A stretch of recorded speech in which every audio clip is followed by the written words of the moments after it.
So I'm gonna break it down for you, all right? And if somebody wants to know what I mean by turn violent, all right, this is what I mean. If you resist lawful orders, you're going to jail. Let me be very clear about that. If you block an intersection or a roadway in Brevard County, you are going to jail. If you flee arrest, you're going to go to jail tired, because we are going to run you down and put you in jail. If you try to mob rule a car in Brevard County, gathering around it, refusing to let the driver leave, in our county, you're most likely going to get run over and dragged across the street. If you spit on us, you're going to the hospital and in jail. If you hit one of us, you're going to the hospital and jail, and most likely get bitten by one of our big, beautiful dogs that we have here. If you throw a brick, a firebomb, or point a gun at one of our deputies, we will be notifying your family where to collect your remains at, because we will kill you graveyard dead. We're not going to play. This has got to stop. You're watching what's taking place out there. You're seeing police officers that are being attacked, being spit on, being put in harm's way just for doing their jobs. You're seeing ICE agents that are being targeted for doing their jobs. And you're seeing obstructionists that are doing all of this, standing in the way of law and order.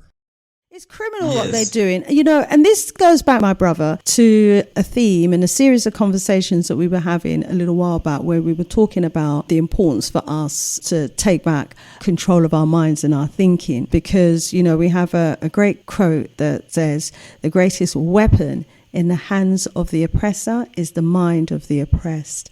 You've been talking about a system that we have been indoctrinated into believing is supposed to work for us, yeah? But really, when you analyze and critique what's actually going on, as you've done in terms of highlighting what's actually happening in Kenya, the same system of policing, for example, that's supposed to be there to uphold the law is breaking the law. The same system of policing that's supposed to be there to protect the people is murdering the people. The same system of governance that's supposed to be there to represent the interest of the people is not. It's representing the interest of the private sector. The same government that's supposed to be there to listen to the people, that says the people can participate. When the people try to participate, they get arrested, and they may even be battered or worse, murdered. The same system of election that's supposed to allow us to elect democratically people who we want to have in power is rigged. And the people who are being put in positions of power are the puppets of the West. And then when we try to organize opposition, as you said, in Tanzania and Uganda, they get arrested for treason and get in prison. The same system that we have been indoctrinated into believing is supposed to be there for us is there only to oppress us. Those police forces are a force against the people. The private industries that are supposed to be investors are not investing in the country. They are merely there to exploit the country. And those politicians that we've got and a system of the political system that's in existence at the moment is just there to allow the exploitation to happen. And you see, we in the West, we talk about these institutions of power, we talk about the so-called democratic process, we talk about policing, and we all have our complaints about them. But what we're seeing happening to me in Africa, what's happening is we're seeing the extreme. We're seeing policing in the extreme. We have our horror stories in the West. Over 100 black people have been murdered in police custody over the last probably 50 years or so. Probably much more than that, but we don't know the true numbers.